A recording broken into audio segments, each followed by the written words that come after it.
Bonjour à toutes et à tous, je suis ravie de vous retrouver pour cette nouvelle vidéo. Je n'ai pas pour habitude d'en faire d'aussi rapprochés, mais là, dans ces tumultes d'informations, je souhaitais vous partager un éclairage par rapport à de nombreux témoignages que j'ai pu recevoir, à des constats et à des choses aussi que je vis dans mon corps, dans mes cellules, par rapport à toutes ces montées d'énergie, à ces tremblements de terre.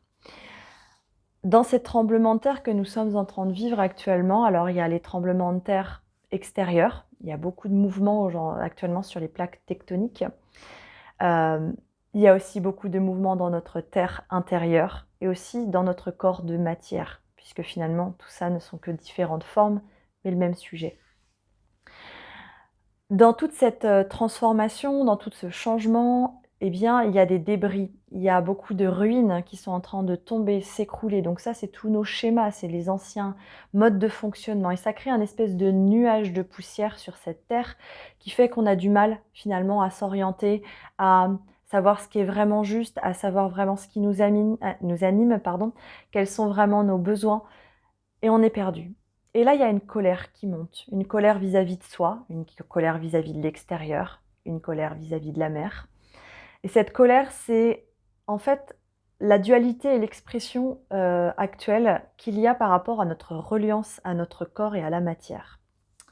C'est un sujet qui est complexe, c'est un sujet qui est multiprisme, c'est un sujet qui est passionnant, qui est le sujet effectivement de l'incarnation et dans ce changement de dimension que nous sommes en train de vivre, parce que cela fait bien longtemps qu'on parlait de passer de la 3D à la 5D avec cette interface en 4D.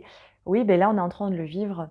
Et là où on a pu imaginer se dire, bah tiens, on passe juste un pont, une porte, et oh, il y a un nouveau monde qui fleurit, eh bien ce nouveau monde, il passe par l'intérieur, par notre reconnaissance intérieure.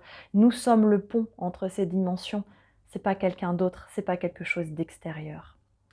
Ce qui revient aussi beaucoup actuellement, c'est cet état un peu dépressif, cette nostalgie d'ailleurs, parce que d'un côté, on continue, malgré nous, de faire remonter à la surface des vieux mécanismes, des lourdeurs, qui sont de plus en plus lourds, comme si on était esclave à porter des choses. Et on a l'impression de se figer, de s'embourber dans quelque chose qui ne nous convient plus et qui finit par faire perdre cette envie, qui nous fait dégringoler au niveau énergétique et qui vient ouvrir les questions de mais en fait à quoi ça sert tout ça et pourquoi je suis là.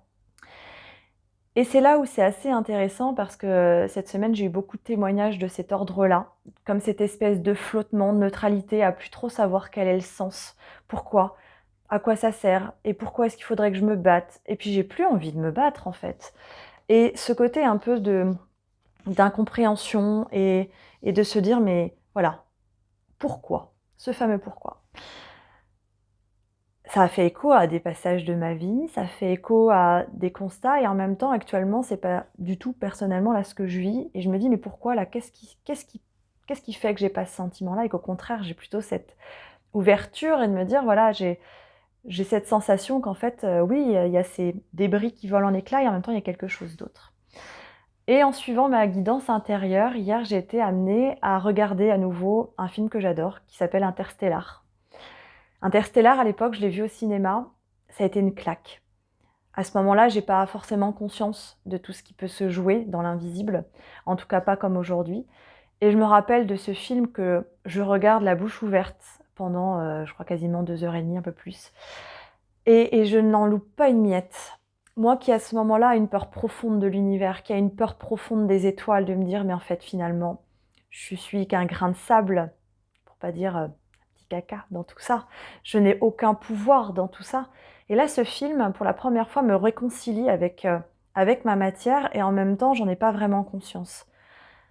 Les gens qui partaient en conquête spatiale, moi, ça m'ouvrait une peur abyssale, mais en me disant, mais ce n'est pas notre élément naturel, ce n'est pas là où on est fait pour vivre. Pourquoi cette conquête spatiale allait chercher si loin alors qu'on est bien ici?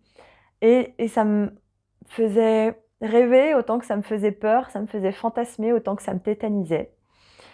Et dans ce film, je comprends pas tout. Et il y a tout qui est intéressant, les images, les textes, la musique, le scénario, les acteurs, tout, la symbolique.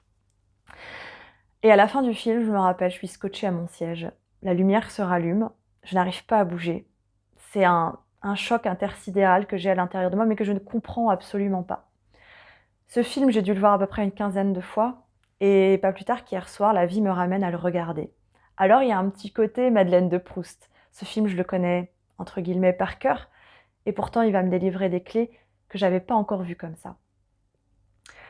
J'ai envie de vous faire ce partage d'informations à travers ce film et à travers des phrases qui ont résonné chez moi hier, à travers ces personnages qui sont aussi bien tissés, et pour montrer qu'à travers ces œuvres artistiques, il y a des clés. Dans le personnage principal, alors le contexte, c'est la Terre qui n'est plus justement une terre d'accueil. On ne peut plus vivre sur cette Terre. La Terre devient hostile contre nous. C'est un peu ce qu'on peut avoir actuellement avec les réveils des mémoires du corps.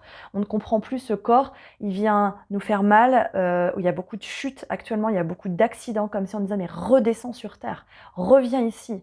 Et en fonction de là où on est, c'est plus ou moins grave, c'est plus ou moins agréable, c'est plus ou moins violent.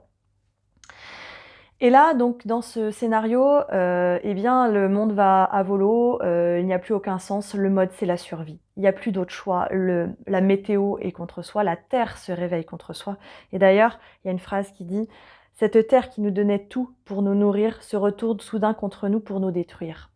Et ça peut être ces réveils qui aussi se passent à l'intérieur de nous, dans notre corps, avec cette incompréhension, dans cette nostalgie d'ailleurs de se dire: «Mais en fait, bah, si j'étais mort», donc il peut y avoir dans ces états dépressifs aussi des états suicidaires qui se présentent, ou en tout cas de se dire: «Bah, finalement peut-être que la mort est la délivrance par rapport à ce mal-être inconfortable que je suis en train de rencontrer». Et dans ce film, c'est ce qui est présenté, donc en fait la société s'organise pour survivre. On n'est plus dans une idée de recherche et de développement ou de connaissance de soi, non, on revient sur les besoins primaires. Besoin de se protéger, de se sentir en sécurité, de se nourrir et finalement de laisser à notre progéniture quelque chose. Parce que ce film est aussi traite aussi pardon, de l'héritage. Et en ce moment, l'héritage, il peut être lourd à porter. Dans ce film, j'ai pris des notes parce qu'il y a énormément d'informations, donc je vais essayer de faire que ce soit cohérent par rapport à tout ça.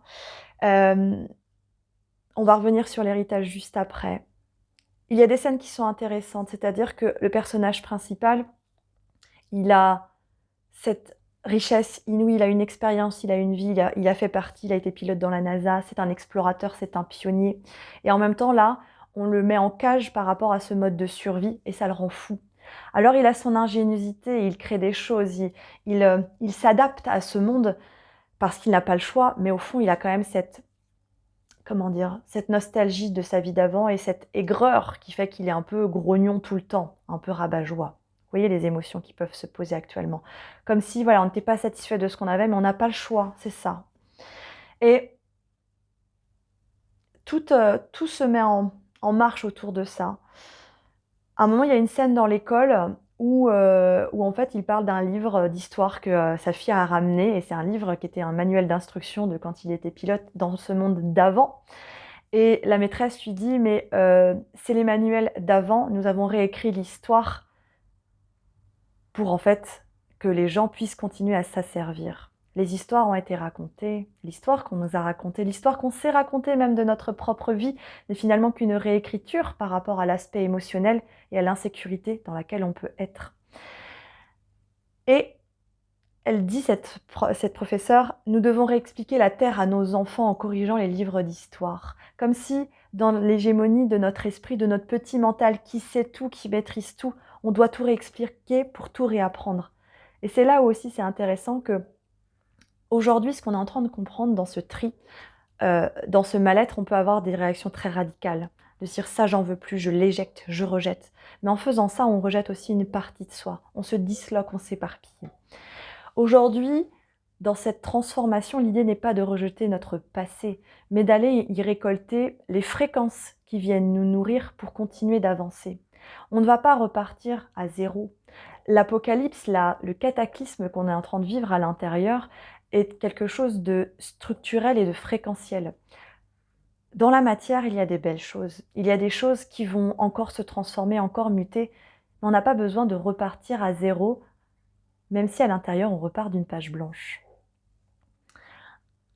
Et ce qui se passe actuellement dans ces montées de colère, dans ce feu intérieur qui vient brûler, qui vient nous juger, nous torpiller de l'intérieur, eh bien, il y a des phrases comme celle que je vais vous donner qui revient, qui est: c'est comme si on avait oublié qui on était, des explorateurs, des pionniers, pas des agents de gardiennage.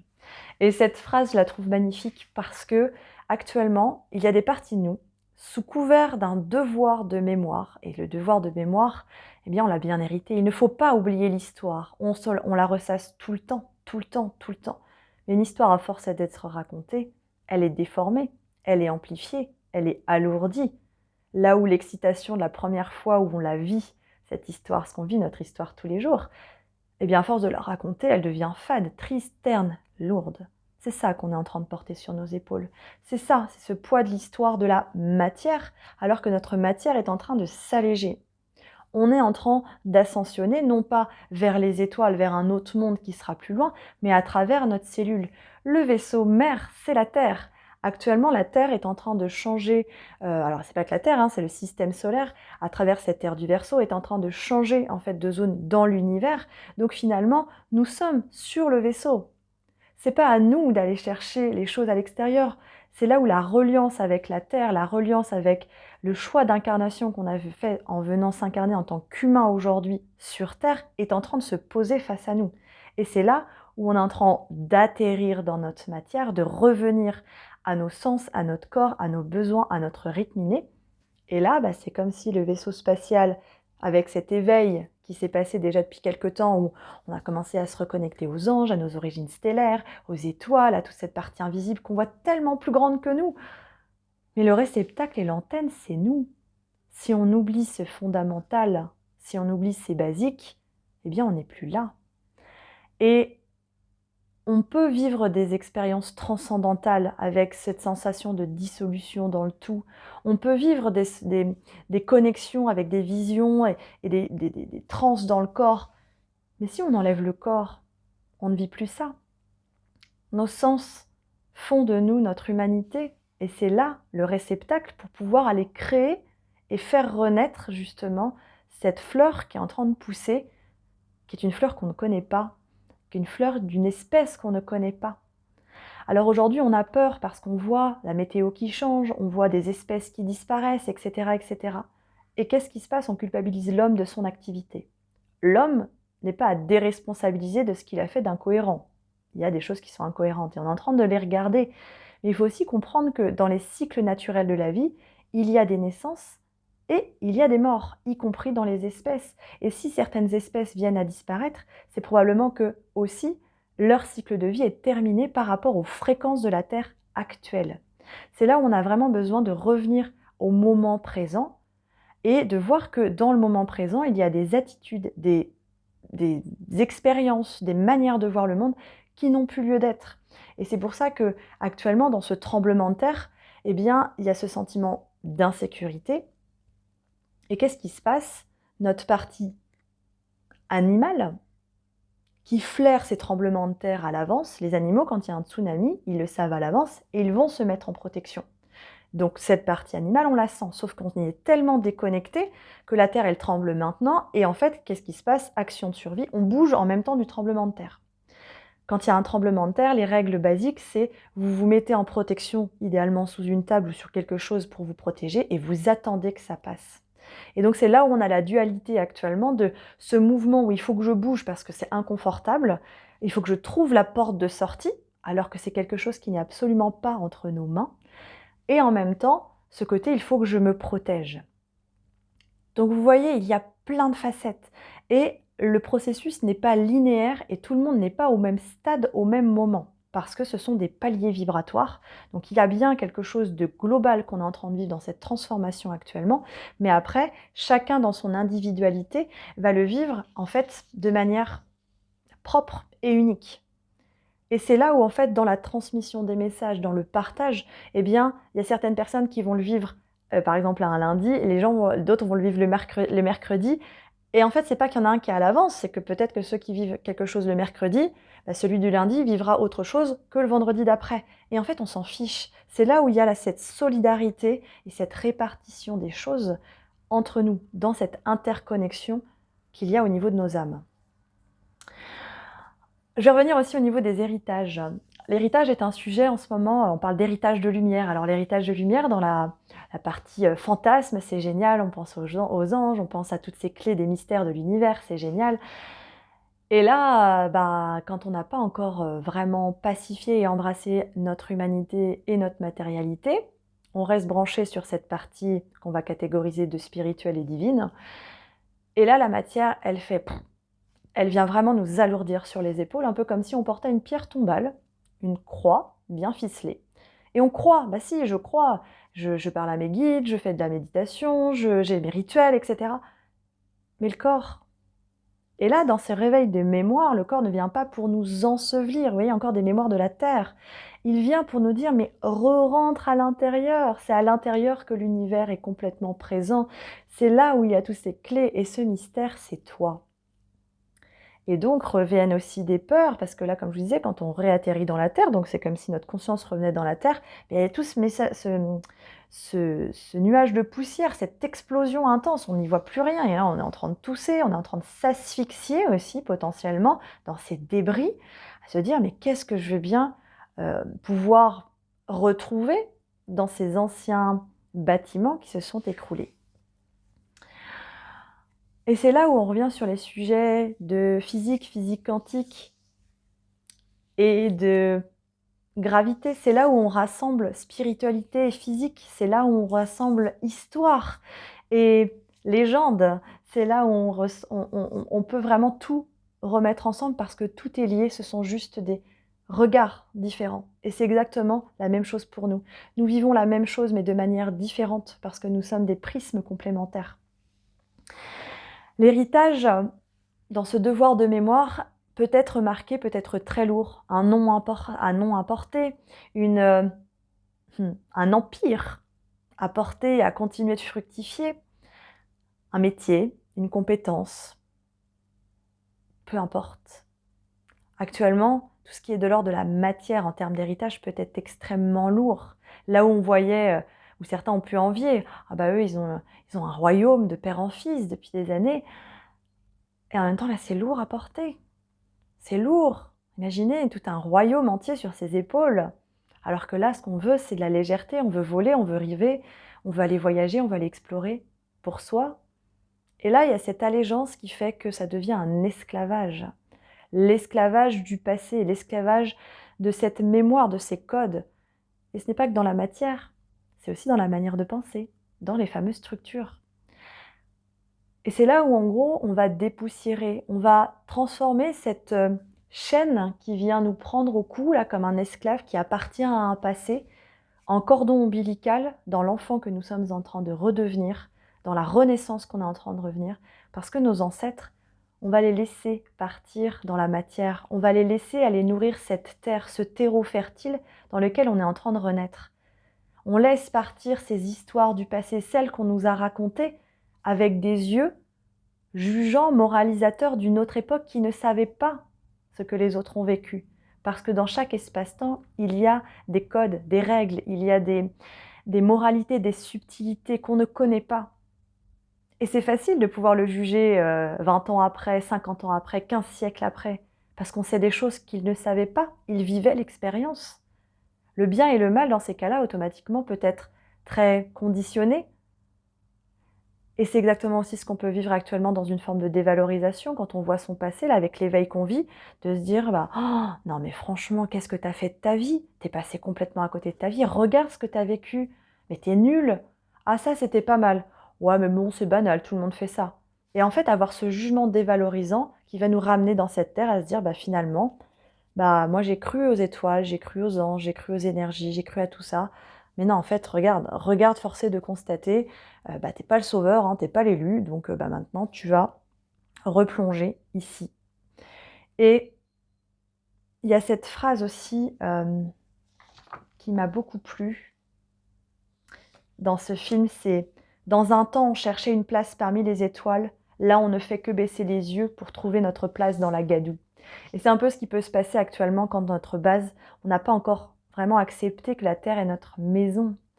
Et là, du coup, on voit quelque chose de sale, de boueux, de dégradant. C'est toute la hiérarchie qu'on peut avoir entre l'ego humain qui sait et la nature.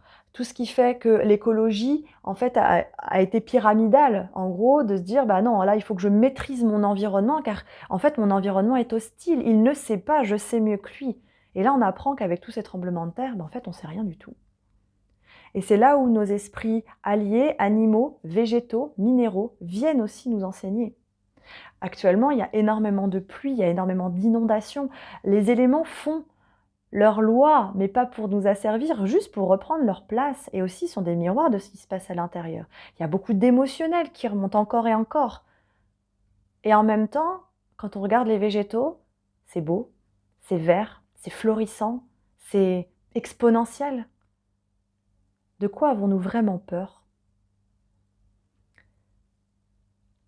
Et il y a cette phrase qui m'a beaucoup marquée aussi, toujours dans ce film, qui est « Peut-être qu'on devrait accepter de faire confiance à ce qu'on ne saisit pas encore, et pourtant qui est là, forcé de constater qu'il y a quelque chose de l'ordre du plus grand que nous, et qui ne fait pas qu'on est nul ou qu'on soit infantilisé, mais juste qu'on peut accepter que, en se reconnaissant, on va retrouver ses valeurs, ses bases, se stabiliser, se rappeler qui on est, au-delà d'un rôle, d'une étiquette, d'un métier, d'une place dans une famille, au-delà d'une religion, d'un sexe, d'une couleur de peau.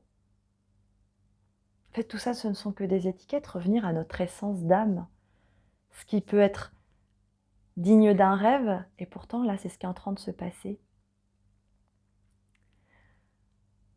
Dans le film, il y a cette histoire de fantômes, et à un moment, ce n'est pas des fantômes, c'est la gravité. Finalement, dans ce film, ça montre que bien tout est interconnecté, et qu'en changeant de dimension, eh bien, potentiellement, ce sont des parts de nous du futur qui venons nous-mêmes nous enseigner pour nous montrer qu'en fait, tout va bien, et qu'il y a des belles clés qui arrivent sur notre chemin. On est vraiment actuellement en train de reprogrammer nos cellules, notre manière de voir le monde. C'est colossal. Ce n'est pas simple, c'est vrai, mais on a été préparé et on est guidé et soutenu pour ça. Et c'est vraiment le sujet, c'est vraiment le message. Actuellement, on est en train de aussi identifier les manipulations de notre propre ego, celui du sauveur, celui qui se dit « la clé est ailleurs ». Ailleurs, dans l'étymologie, ça veut dire « autre ». Et actuellement, on est en train de reprendre notre pouvoir là où on l'a donné à l'extérieur. C'était les règles du jeu dans cette ère du poisson que l'extérieur nous enseigne. Ce n'était pas mal, c'était un apprentissage. Mais aujourd'hui, dans cette ère du Verseau, dans cette ère de liberté, nous devons nous réattribuer notre propre pouvoir dans notre « je suis » et dans ce « je sais » qui va bien au-delà de notre tête, mais dans nos profondeurs. On est en train de remettre en place justement ces énergies de père, mère, enfant à l'intérieur de nous.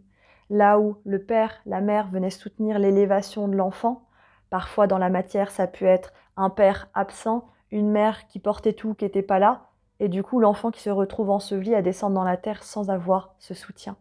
On est en train de réharmoniser tout ça pour que ces triangles pyramidaux deviennent des étoiles multidimensionnelles et que chaque chose reprenne sa place gentiment, non pas parce qu'on le range à travers nos blessures et à travers une vision où on se dit « comme ça le monde sera parfait et j'aurai la paix », mais à travers les lois de l'univers. Et c'est là où on n'est pas dépossédé de notre pouvoir, mais on est invité à laisser faire. Laisser faire quelque chose qui naturellement se fait bien.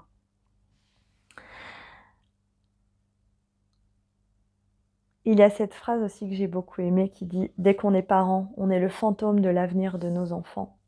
Acceptez que les fantômes du passé ne viennent pas vous hanter, mais viennent vous enseigner, viennent vous soutenir, non pas pour les dettes à payer, non pas pour régler des comptes, mais parce que dans leurs expériences, ils vous délivrent des clés qui vous éviteront de revivre des expériences dans une boucle du temps fermée.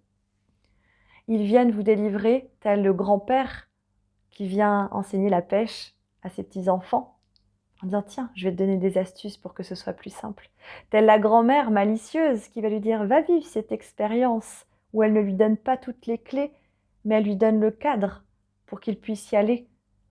Et que quand il reviendra, cet enfant, il pourra être entendu. Les grands-pères et les grands-mères sont de retour. Il y a eu les parents, là c'est vraiment l'archétype des grands-pères et des grands-mères. On parle de grand-mère océan, on parle de grand-père soleil. L'océan est ce qui nous rapproche le plus de notre origine, de la source dans la symbolique qu'il y a sur Terre, dans la matière.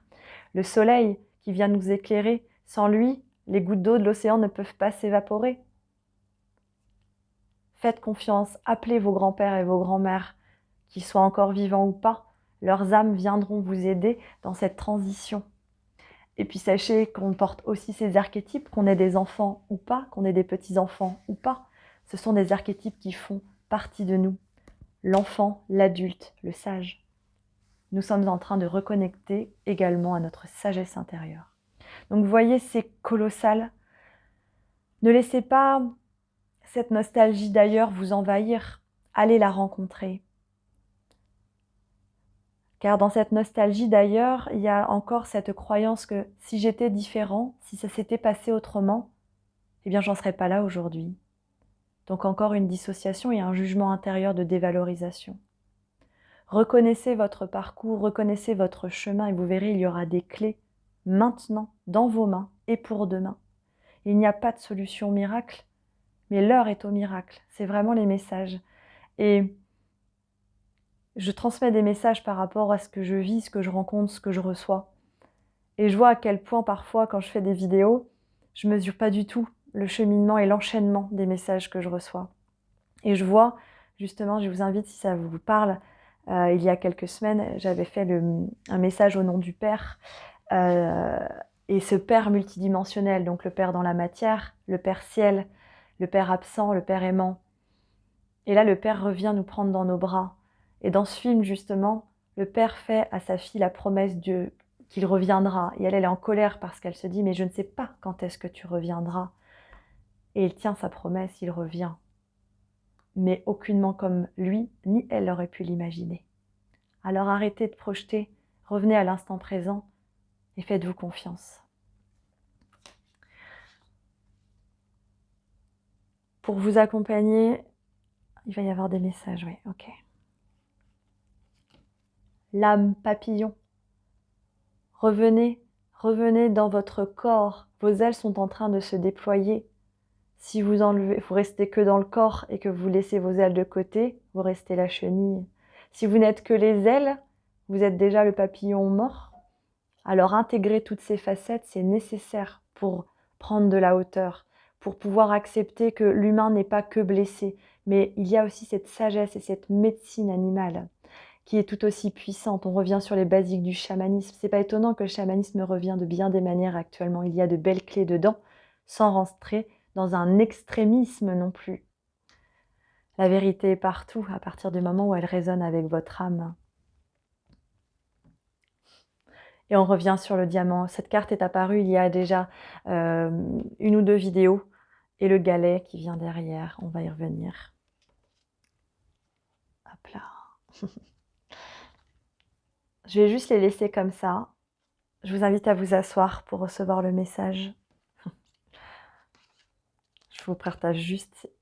Il y a le leadership avec l'éléphant qui vient aussi et qui fait penser à Ganesh. Ganesh, c'est l'éléphant qui lève les obstacles. Vous pouvez aussi l'invoquer. Même si vous ne le connaissez pas, c'est comme si vous parliez à vos ancêtres alors que vous ne les connaissez pas, c'est pas grave. Nous sommes interconnectés à toutes ces énergies-là. À partir du moment où vous avez foi, ils répondront à vos prières, mais pas forcément comme vous le pensez. Je suis Amandine Bouvier, je suis canal médium et je fais aussi de mon mieux dans cette période. Je vous invite à fermer les yeux pour recevoir ces messages. Je vais d'abord commencer par une poésie justement que j'ai écrite hier soir, un peu comme une synthèse de toutes ces informations pour ensuite ouvrir à quelque chose d'autre. Respirez bien.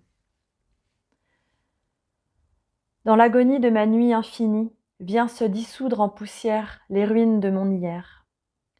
Lutte angoissante dans cette lourdeur pesante, poids d'un passé hérité devenu trop lourd à porter. Lourde gravité que le rapport au temps ne fait qu'amplifier, au nom du prix à payer, celui de venir s'incarner.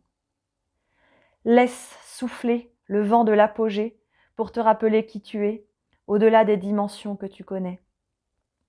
Rappelle-toi ta matière, ta vibration première, ta fréquence hémisphère, pour revenir en ton centre, en ta terre. Le point zéro, où tout est silence, où tout est beau, berceau de la résilience et du renouveau, renaissance orchestrée par des éons d'humanité, où tous, main dans la main reliés, s'unissent pour accueillir le nouveau-né. Changement de plan au bénéfice du maintenant, solidarité, la solidarité traverse le temps à travers le cordon nourrissant. L'amarrage est un succès, l'arche de Noé peut poser pied sur cette nouvelle terre espérée, où l'espèce métamorphosée transcende son instinct de survie dépassé. Sur un pied d'égalité, chacun se regarde encore choqué d'avoir réussi ce passage osé vers un univers étranger. Le sacrifice de l'identité à payer pour relever ses fondamentaux oubliés. Âme explorateur et âme pionnier, au nom du cœur et du corps animé. Respirez. Alors l'onde de choc est en train de se répandre, car l'impact a eu lieu ici-bas et dans les cieux. Cette onde des chocs qui viennent révéler des vagues, qui viennent réveiller des mémoires, de submersion. Alors il y a cette panique à l'intérieur, dans cette infinie vibration. Mais reviens en ton centre, car tu vois lorsque tu lances le galet dans l'eau et que ces cercles d'ondes viennent créer une belle harmonie, tu ne te dis pas que chaque goutte d'eau est dans un chaos infini. Alors tu vois, dans ce tout et dans ce un, prends de la hauteur pour voir ce qui est en train de se réorganiser dans ton chemin.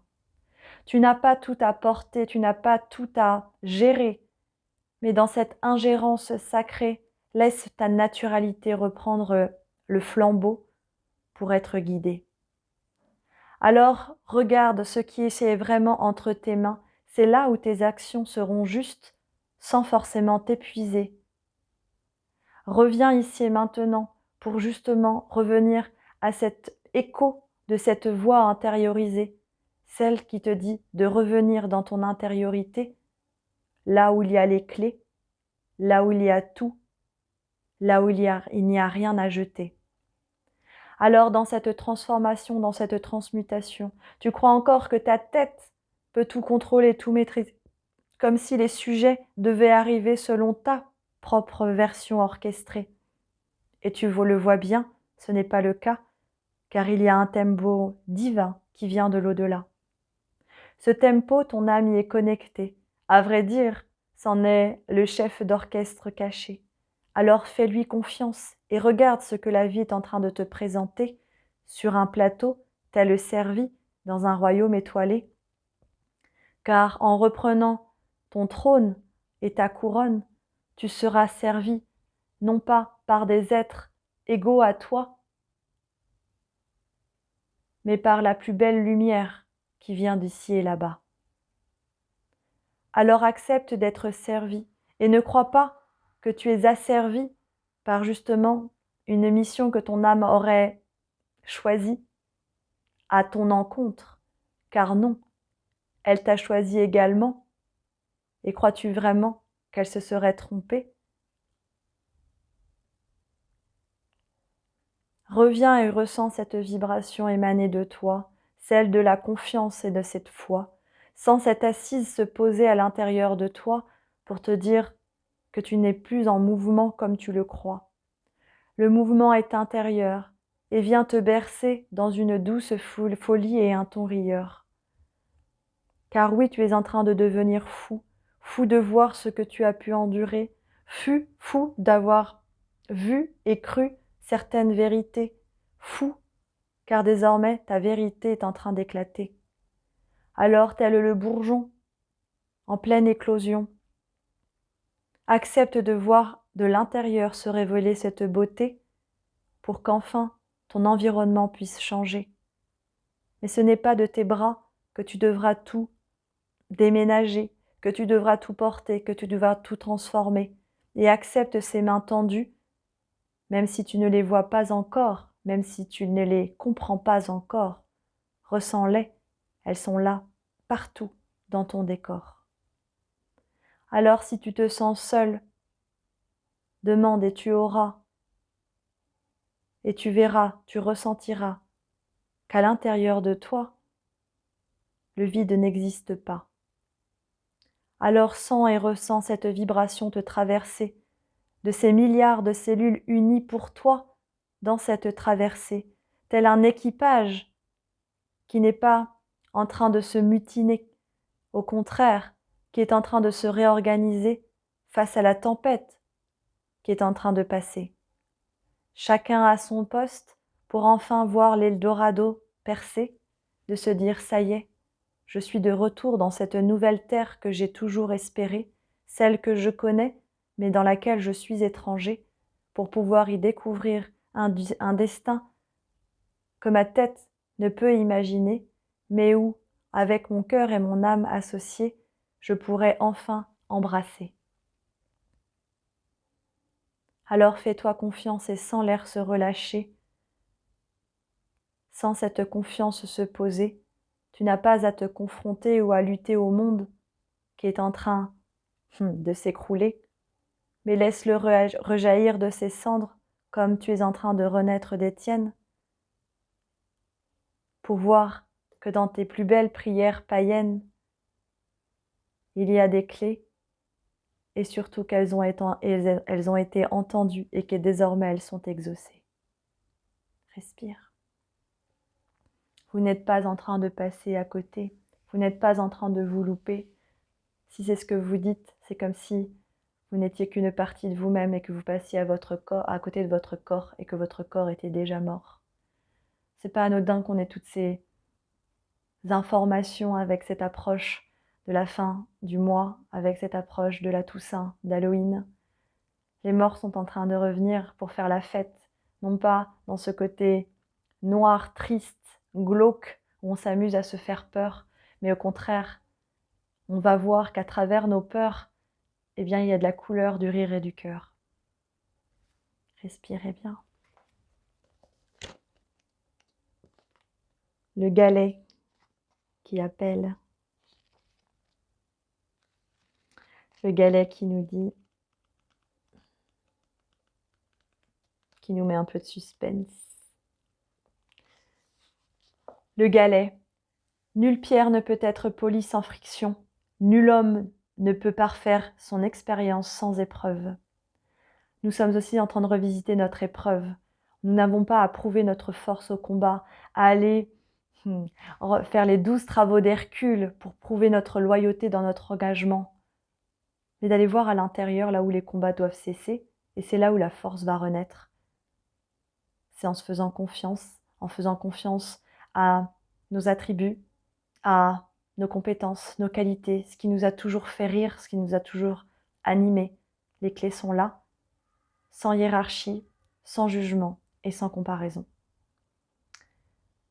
Les mots-clés du galet, l'enfance, l'innocence, la naïveté, le courage, la beauté, la simplicité, le quotidien, le dépouillement, la sobriété heureuse, la légèreté et la résilience.